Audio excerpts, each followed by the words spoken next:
See,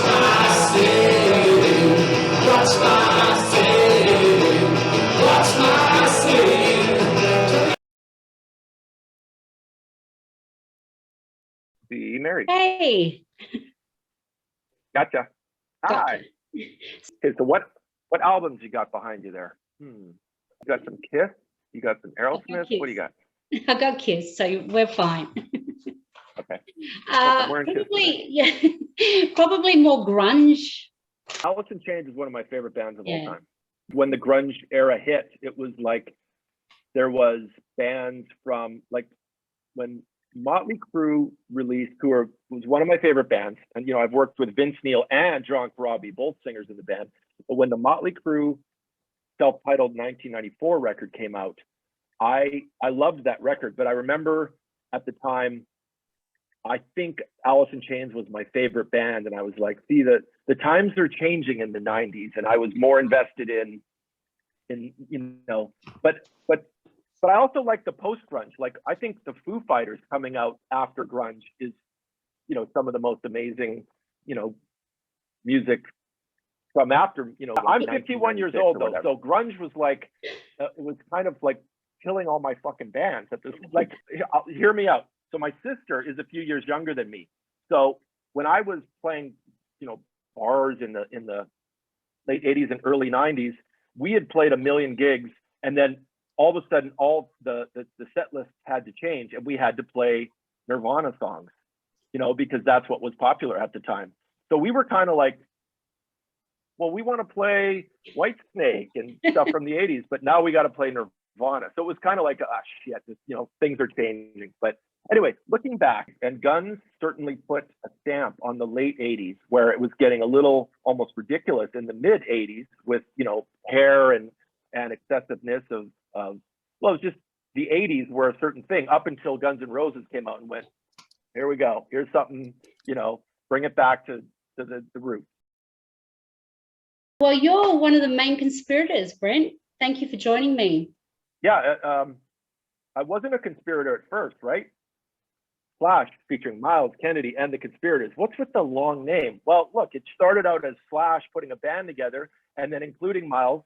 And I'm glad, because after we started to record as a band, Slash said, well, we should give it a band name, but it was already an established, so we just kept adding to the name. So yes, I guess the three conspirators, as Todd, Frank, and I, so we're kind of our own thing. It's almost like we're all conspirators, but yet we qualify ourselves as we're like the Three Musketeers. Yeah. SMKC, the abbreviation, has, our 10 years as a band is pretty cool to look back on, making a lot of music together and, playing around the world for a long time now. And that's a long time for a band to have a history, and to have so many records that we were able to put out together is a real testament to the band. Yeah, and you've had 3 studio albums and a couple of live ones, and now you've got number 4. And I have to say, I give it 4 stars out of 4. I appreciate that. Simple. 4 out of 4. Oh, I get it. No, but the longest band name ever with the shortest title for an album. That's right. Yeah, it's, we didn't have to overthink calling it 4. We know it's because it's the 4th record, but it just seemed like a nice way of saying, hey, we have 3 other records, and this 4th one came together the easiest, the fastest, and of course it's the most live, and during the worst time to make music, but apparently not. And all I can say is, the world was upside down, and we just decided to get busy together when we could. It took a lot of work to, everyone was in separate cities, and then we just figured it out. Slash has a great work ethic. It's really impressive how we've, put this record out now, and people are loving it, and we did it all during times when it was the most difficult to get together and make music. Do you think it helped you out, the fact that you had something to, strive for? I think, yeah, it reinvigorated everybody as friends and musicians. So certainly the negative became the biggest positive. And it just shows, from the response from people currently who are loving hearing these new songs. And, if you understand that we didn't overthink it, and we played the songs down in the studio together in 5 days. Wow. That record wasn't a year and a half in the making, like some of, a lot of my favorite records are recorded over months and years. But this record was put together in LA. We got together for a short time, and then we went out to Nashville and got COVID and made a rock record. I can't believe that. All of you got COVID. Part of the story. Yeah. We tried to, create a bubble, and it still got to us. So even COVID came at us to say, you're going to suffer on this record. And you know what? We got through it. And we're on the other side we're out here on the road. And it's funny to look back because we have to talk about it. We have to mention, we got COVID. It's part of the story. During COVID times, we got COVID, and it really fucked us up. But hey, it worked out. Well, listening to the album, for me, it was quite an emotional time because it had such a live feel.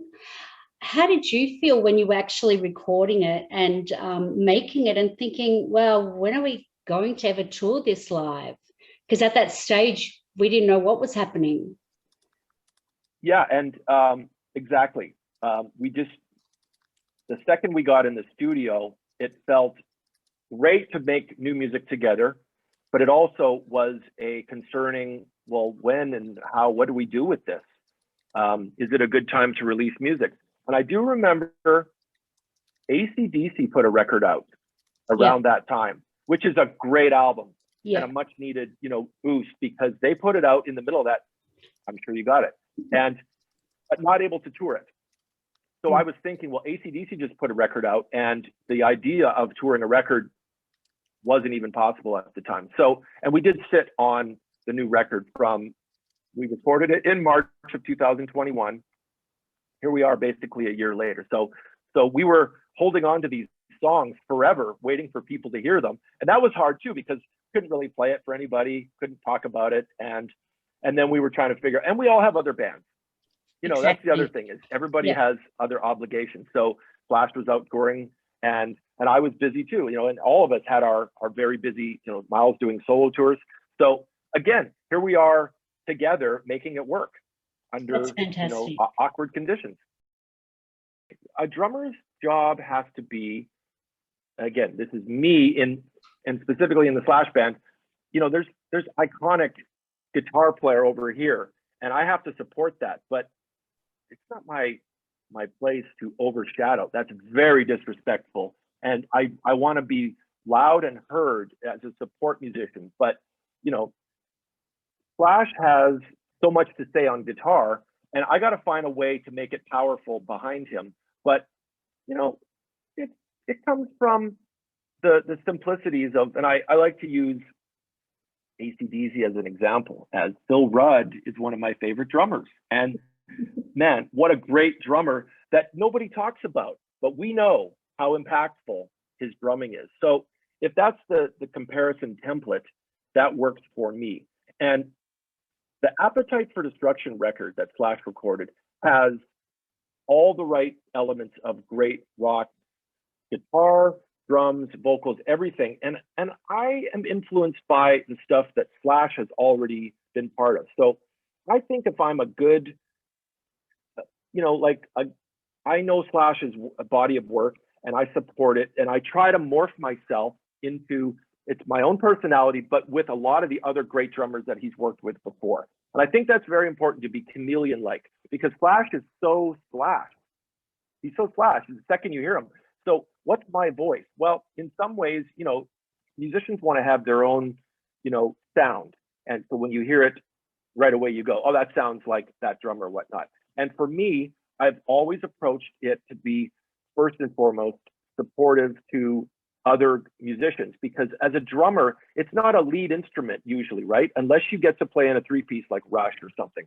So I respect having the auxiliary role in the band, but it's pretty cool because Slash doesn't tell me what to play, and I don't tell him what to play, and I find my spot that gives him the chance to be Slash, and as long as it's the right feel for him, and we always think about tempos and how the groove is everything, and dynamics.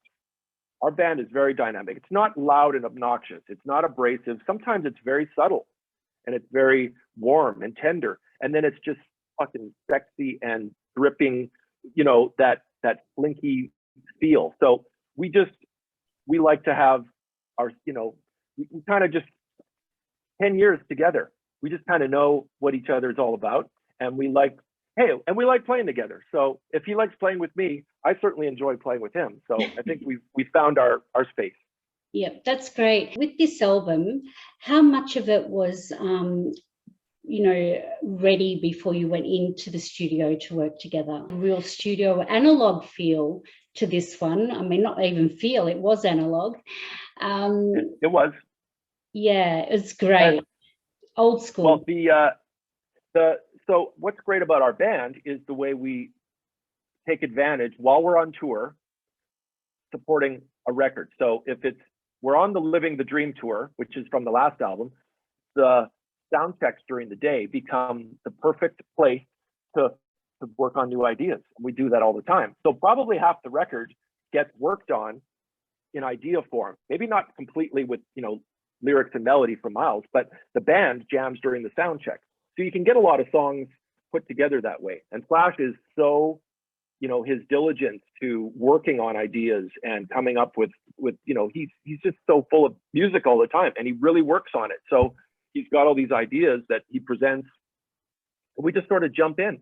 So that half the record's kind of already got, you know, we've already worked on the, you know, the basic music. And then we got together in LA, and again, this is all halfway through all this pandemic when we hadn't done anything. I hadn't even played any drums for 6 months. I was getting worried, you know, like when you do it your whole life and then you take an extended forced break, it's scary, you know?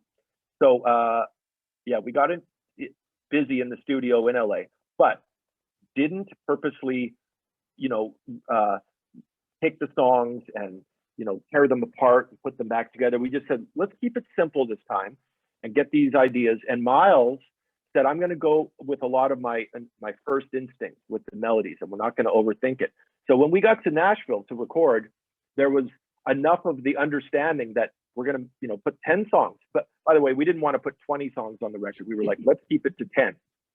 And there might have been a couple ideas that we could save for the next record. But sometimes a 10-song album is enough. You know, like you don't have to, you know, put 20 on a record. But and then we went to Nashville and just said, you know, we'll figure it out a little bit more in the studio. And we haven't always done that. You know, Slash likes to be well rehearsed. Yeah. That's another important thing about Slash is he doesn't, you know, take it lightly. Like, you know, he might. I don't think he sounds like a spontaneous player, but I think people feel like he can be very, you know, in the moment kind of guy. But he likes to work things out. He doesn't like to just have it, you know. When you're in the studio and all of a sudden everyone's in the room recording and the red light's on saying record, like, oh, that creates some magic, you know. Yeah. It's a lot better when you know, don't risk sometimes. But I think we risked a bit. Yeah. We did risk this time. Yeah, we kind of we just ripped it apart and said, okay, what have we been doing before? Let's not do it this time. Let's see what happens. Well, I think you even did that with choosing who your producer would be. Absolutely. Yeah, a brand new, you know, the producer is the other member of the band when you introduce them into your inner circle. And interesting, just to mention the experience of being in a studio, which a person who, you know, maybe is not in the music business, if you could understand, if anyone that's watching and listening, when you go into a studio and the producer is working with you, you're basically having them capture and be the sort of like your ideas get, you know, killed or cheerleaded. So sometimes the producer will go, you know what, maybe we can work on that chorus, or I don't like that part, and they can rip your heart out because your songs are your heart and soul. They go, hey, that's terrible, or I love this, and it can be really, you know, it can be harsh. If you know, you get a producer that's very brutally honest. Dave was all of those things, but he kind of got us in the moment to just work well together with him in the room instead of behind the board in the studio. He was more like part of the band. And he was kind of directing us and looking at us and saying, okay, let's, you know, here's the feel. And he had a tambourine a lot of times in his hand. And he actually I would say Dave was part of the band while we recorded, because we recorded in the same room. That was a totally different producer approach. And he wouldn't let us do a whole bunch of takes. He said, no, we're going to capture this in about 2 takes. We don't need to play it 10 times down. And I think we're going to get the right feel. Very important to get that tempo. And we didn't use click tracks. And a click track is a crutch. It's something that you lean on to make sure everyone's in time. Well, we chose the time, and the click track was the 5 of us together. So about as organic as you can get. Track. Well, I'm known as the human click track. I'm very, very particular about the tempos. You know, I think it's everything. That's my role, is to make it feel good. And, you know, when you find that tempo and you keep it, I mean, there's room for push and pull. And that's what's special about music that's recorded, not to a grid and not to, you know, computer screens and you know, the elements of human interaction. Sometimes the chorus is going to be faster or the verse is going to be, you know, pulled back. And those are okay. But we definitely made sure that those things existed. So there is push and pull on the record, and there's no click track. We usually leave our guests with 2 questions. The first one is, what is your sound in food form? Oh, great question. Well presented.